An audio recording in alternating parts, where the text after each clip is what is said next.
Bersembunyi di dalam lemari gelap, Klein diam-diam mengaktifkan spirit vision-nya. Tak lama kemudian, targetnya tiba. Terdengar suara pintu ditutup, disusul oleh suara berat seorang pria. "Erika, aku membawakanmu hadiah," ucap Dora Gugel. Klein mau tak mau mengomentari gaya kuno pria loan tersebut. Jika ini pria intis, pasti panggilannya sudah sayang atau baby. Erika menebak-nebak hadiahnya, menyebutkan berbagai merek krim wajah mahal yang sama sekali tidak diketahui Klein. Doragu kemudian mengungkapkan bahwa hadiahnya adalah 5 pasang stocking sutra yang baru dibelinya kemarin. Di dunia ini, minyak bumi belum ditemukan, sehingga produk kimia murah belum ada. Stocking sutra adalah barang mewah kelas atas. Doragu dengan bangga menyebutkan harganya 30 soli untuk satu pasang. Mendengar harga itu, baik Erika di luar lemari maupun Klein di dalam lemari memiliki reaksi yang sama. Mahal sekali. Namun jika Erika mengatakannya dengan nada manja, Klein justru mengeluh dalam hati. Ia teringat kakaknya, Benson. Benson bekerja keras bertahun-tahun hanya untuk mendapatkan gaji 1 pounds 10 soli per minggu. Dengan uang setara satu pasang stocking itu, Benson mampu menghidupi Klein dan Melissa, menyekolahkan mereka, dan memberi mereka tempat tinggal. Ketimpangan sosial ini membuat Klein kesal.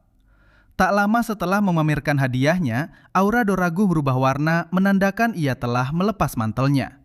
Suasana di dalam kamar dengan cepat memanas. Melalui spirit vision, Klein melihat warna merah dan hijau yang tumpang tindih menandakan gairah yang menyala-nyala. Mendengar suara napas yang terengah-engah dari luar lemari, Klein merasa canggung. Ia merasa seperti sedang menonton siaran langsung adegan dewasa, apalagi ada Miss Bodyguard tak kasat mata di ruangan yang sama. Merasa momennya sudah pas, Klein membuka pintu lemari tanpa suara. Di ranjang, Doragu dan Erika sudah dalam posisi setengah telanjang dan saling berpelukan erat. Klein mengangkat kamera portabelnya yang lensanya telah dirasuki oleh Miss Bodyguard, lalu menunggu momen yang tepat agar wajah kedua orang itu terlihat jelas. Tombol shutter ditekan. Berkat kekuatan Miss Bodyguard, suara kamera menjadi sangat pelan dan kilatan cahaya yang biasanya sangat menyilaukan berhasil diredam hanya di sekitar lensa. Pasangan yang sedang dimabuk asmara itu sama sekali tidak menyadarinya. Karena tidak yakin dengan kemampuan fotografinya, Klein mengambil beberapa foto ekstra sebagai cadangan. Setelah memastikan ia mendapat gambar yang bagus, misi selesai. Kembali ke ruang tunggunya sendiri, ia bukan hanya akan mendapatkan sisa bayaran 7 pounds, tapi juga keanggotaan Quella Club senilai 50 pounds secara gratis. Saat ia sedang merayakan keberhasilannya dalam hati, tangan Miss Bodyguard tiba-tiba menjulur keluar dari lensa kamera.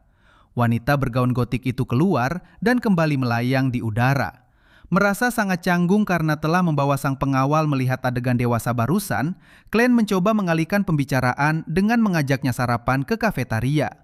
Namun Miss Bodyguard menjawab dengan nada datar, "Aku bisa tidak makan selama 2 minggu," sebelum akhirnya menghilang menembus cermin.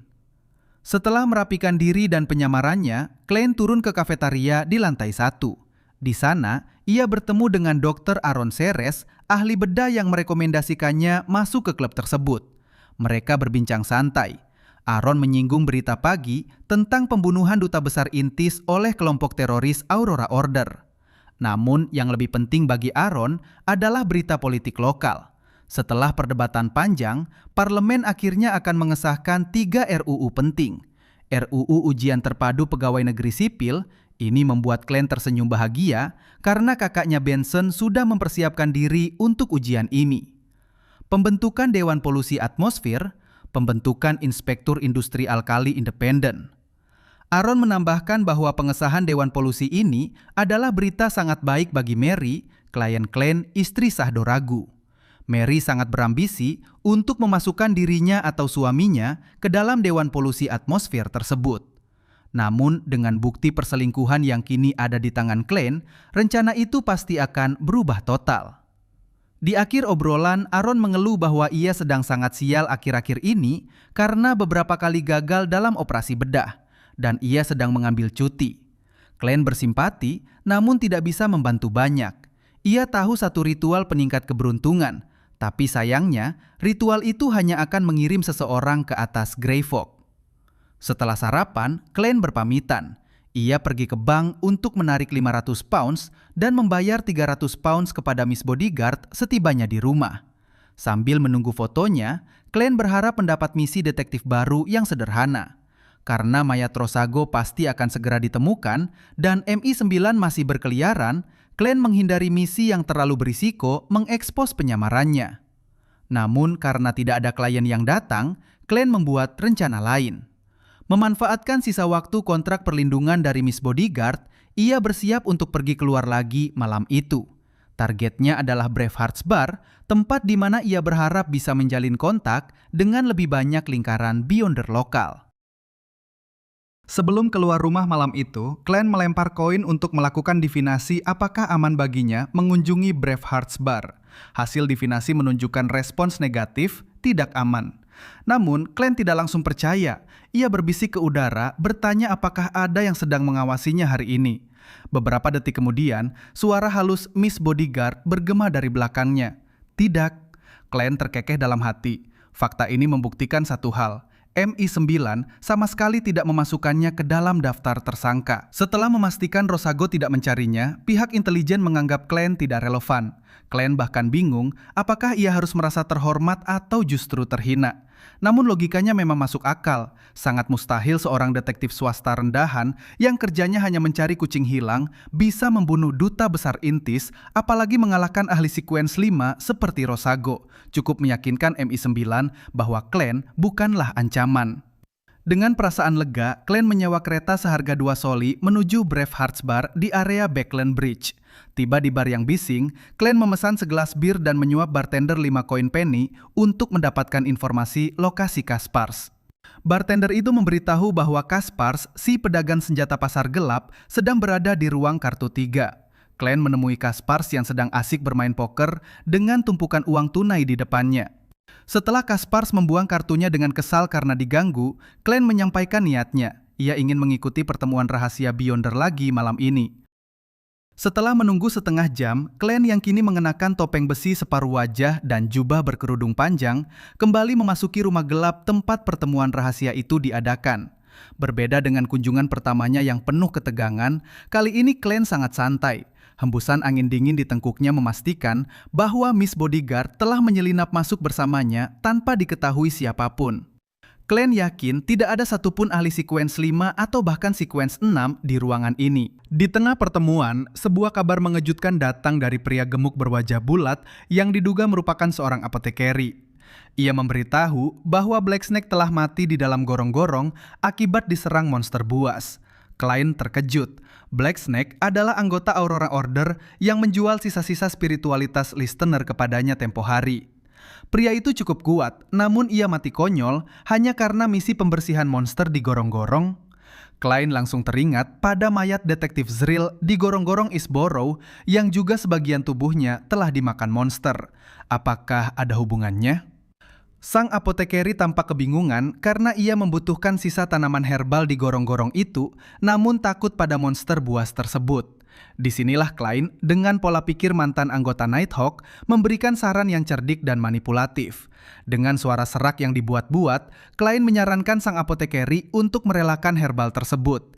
Ia beralasan bahwa Black Snake pasti didukung oleh organisasi besar dan kematiannya pasti akan memicu penyelidikan dari organisasi itu. Lebih jauh lagi, Klein memberikan ide brilian. Laporkan saja masalah monster gorong-gorong itu ke polisi secara anonim. Saran ini membuat seluruh peserta pertemuan kagum. Namun, Klein menjelaskannya dengan logis. Jika monster itu bisa membunuh Black Snake, berarti mereka sangat berbahaya. Jika terjadi bencana besar di Backland, kita semua bisa ikut celaka. Biarkan pihak resmi yang mengurusnya. Kita bisa menikmati hasilnya tanpa harus mengambil risiko. Bukankah itu menyenangkan? Tuan rumah pertemuan, Eye of Wisdom, langsung bertepuk tangan memuji ide cerdas Klein. Tentu saja mereka tak menyadari bahwa ide ini murni berasal dari pengalaman Klein sebagai mantan aparat Beyonder. Klein memutuskan untuk menahan diri dan tidak mencari bahan ramuan magician malam itu. Ia lebih memilih untuk mengamati dinamika pasar gelap tersebut. Saat pertemuan berakhir, Eye of Wisdom mengatur kepulangan peserta secara bertahap melalui 5 pintu rahasia yang berbeda untuk menghindari kecurigaan. Akhirnya, hanya tersisa Eye of Wisdom, Klein, dan sang apotekeri di ruangan itu. Eye of Wisdom mengenali Klein sebagai pria yang membeli barang terkutuk dari Black Snake. Ia memperingatkan Klein agar tidak selalu mengandalkan keberuntungan dalam dunia mistis, karena satu kesalahan saja bisa berujung pada kebinasaan. Klein menanggapi dengan rendah hati, mengatakan bahwa ia datang ke sini justru untuk mencari barang pelindung. Mendengar percakapan itu, sang apotekeri menatap Klein tak percaya. Ia mengira Klein sudah mati akibat barang terkutuk itu. Ia pun mulai berkeluh kesah tentang nasibnya sendiri.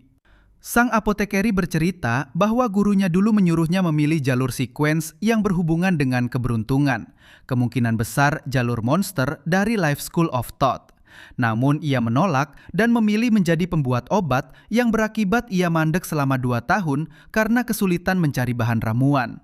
Penasaran, Klein bertanya mengapa pria itu menolak saran gurunya dan malah memilih jalur apotekeri. Pria gemuk berwajah bulat itu mendadak menegakkan punggungnya dan menjawab dengan bangga. Ini adalah pilihan seorang pria. Setelah tahu bahwa aku bisa meracik obat untuk meningkatkan kemampuanku di ranjang, aku memilih jalur ini tanpa ragu. Klein hanya bisa terdiam mendengar kejujuran yang kelewat batas itu.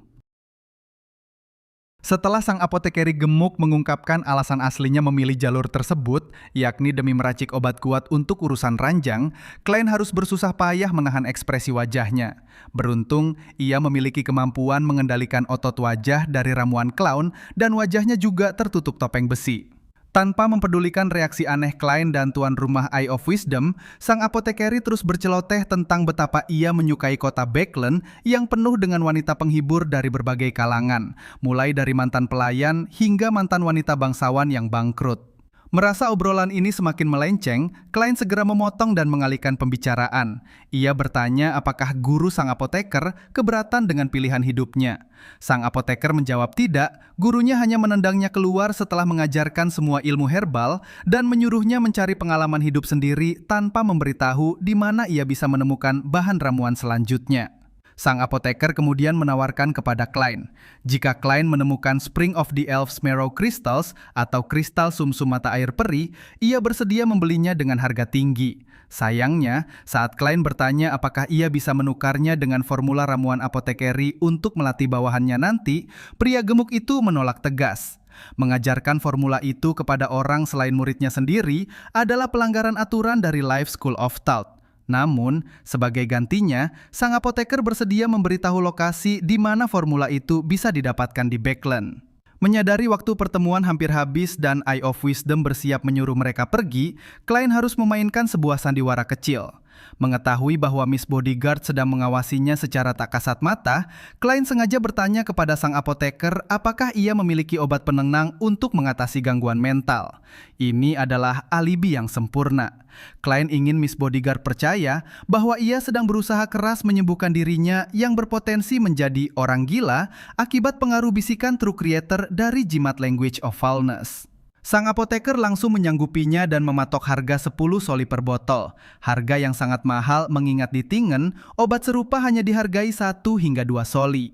Namun, Klein tidak punya pilihan selain setuju dan memesan 4 botol untuk pertemuan berikutnya.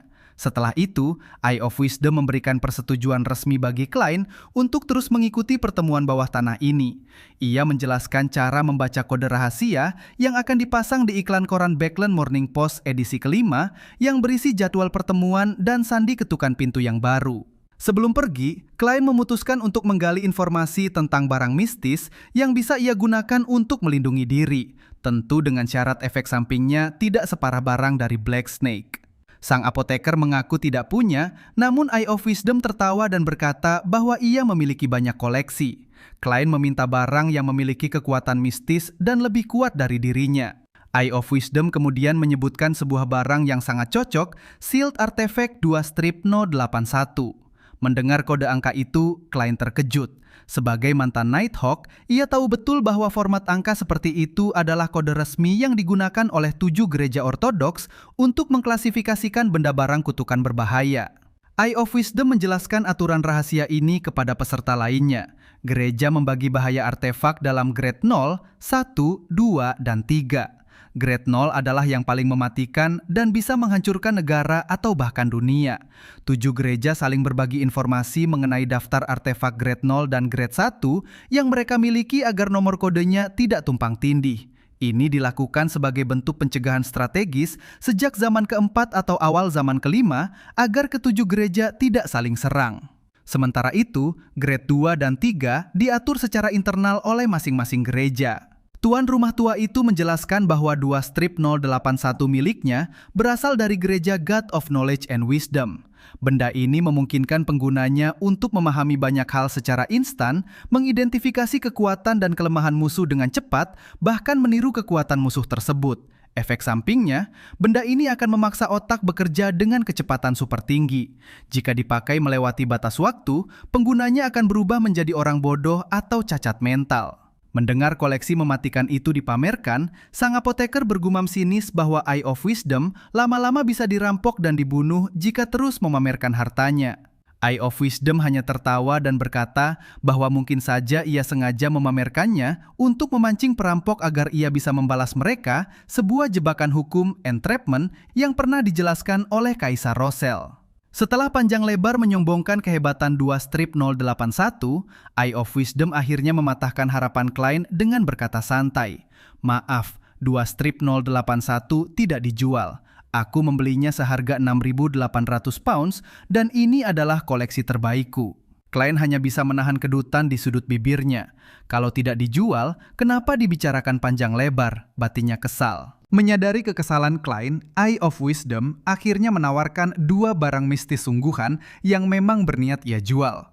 Bros matahari mampu mengusir dan memurnikan roh jahat serta menggunakan sihir domain matahari. Efek samping, penggunanya tidak akan pernah merasakan hawa dingin dan akan selamanya merasa kepanasan seperti di musim panas.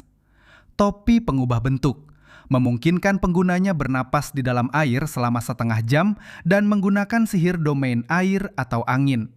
Efek samping, penggunanya akan terus-menerus kehausan dan mendambakan air. Jika berada di darat terlalu lama, ia akan perlahan-lahan melemah. Kedua barang ini dibanderol dengan harga yang fantastis, berkisar antara 1.500 hingga 3.500 pound sterling. Mendengar harga selangit itu, klien hanya mengangguk pelan. Sambil tersenyum canggung, ia berkata jujur, "Aku akan memikirkannya dan memutuskannya di pertemuan berikutnya. Lagi pula, saat ini aku tidak punya uang sebanyak itu." Klien yang menyamar sebagai detektif Sherlock Moriarty sedang berada di dalam kereta sewaan memandangi jalanan yang diterangi lampu gas. Tiba-tiba, suhu di dalam kereta turun drastis.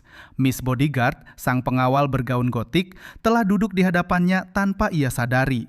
Wanita pucat itu berbicara dengan suara halusnya.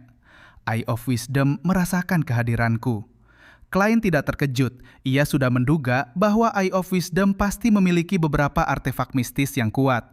Klien bahkan curiga bahwa pria tua penyelenggara pertemuan bawah tanah itu didukung oleh sebuah organisasi besar, kemungkinan Gereja God of Steam and Machinery atau Gereja God of Knowledge and Wisdom.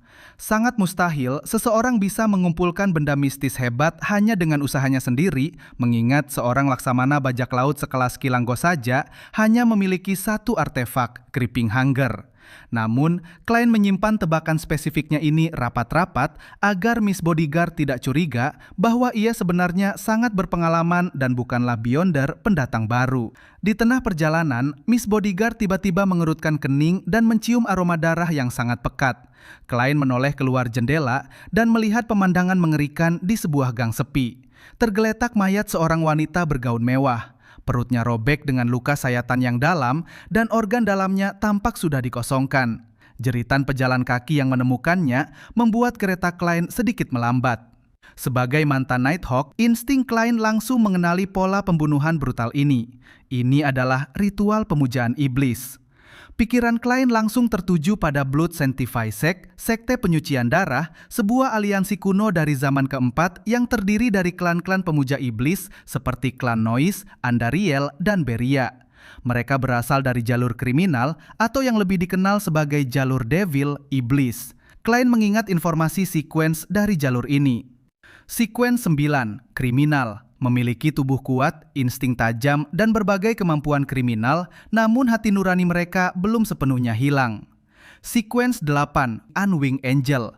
Mulai dari tahap ini, mereka kehilangan hati nurani, menikmati hasrat jahat, dan mendapatkan kekuatan magis iblis.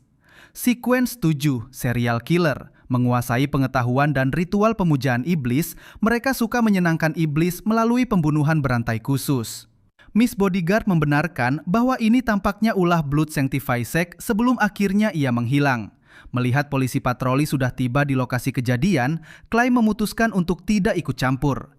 Kasus berbau mistis ini pasti akan segera diambil alih oleh tim Beyonder resmi seperti Nighthawks atau Mandated Punishers. Keesokan paginya, Klein kembali ke rutinitas dunianya. Ia mengambil cetakan foto bukti perselingkuhan Dora Gugel dan Erica Taylor, memilih satu foto yang paling jelas. Setelah itu, ia pergi ke kantor polisi Rice untuk mengambil kembali uang jaminan sebesar 10 pound sterling.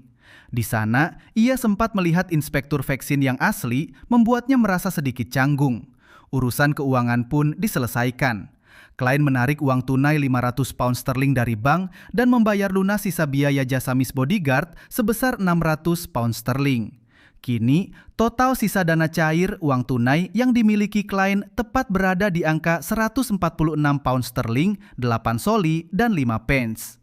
Bebas dari utang kecuali kepada Miss Justice, Klein menghadiahi dirinya dengan memasak stik T-bone saus lada hitam. Namun, baru saja ia akan menikmati makan siangnya, bel pintunya berbunyi. Bukan klien lamanya, Nyonya Mary yang datang, melainkan seorang pria tua asal Mid Yorkshire bernama Millet Carter. Datang membawa tawaran pekerjaan baru untuk detektif Moriarty. Carter menjelaskan bahwa ia baru saja membeli sebuah rumah di William Street, area elit yang dulunya merupakan properti milik seorang Viscount yang bangkrut puluhan tahun lalu.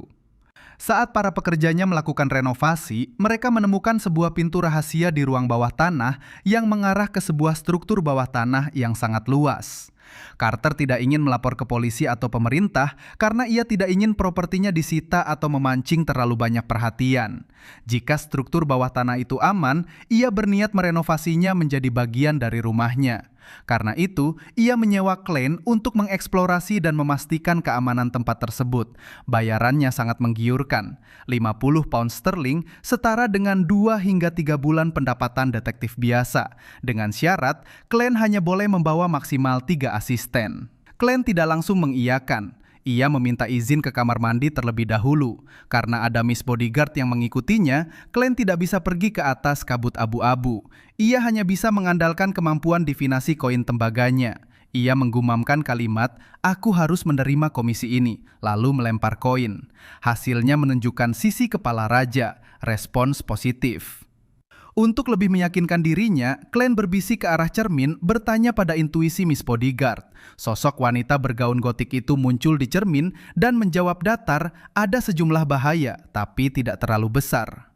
Berbekal hasil divinasi dan insting Beyonder kuat yang mengawalnya, Klein keluar dari kamar mandi menemui Millet Carter dan tersenyum. "Saya akan menerima komisi ini," ucap Klein mantap.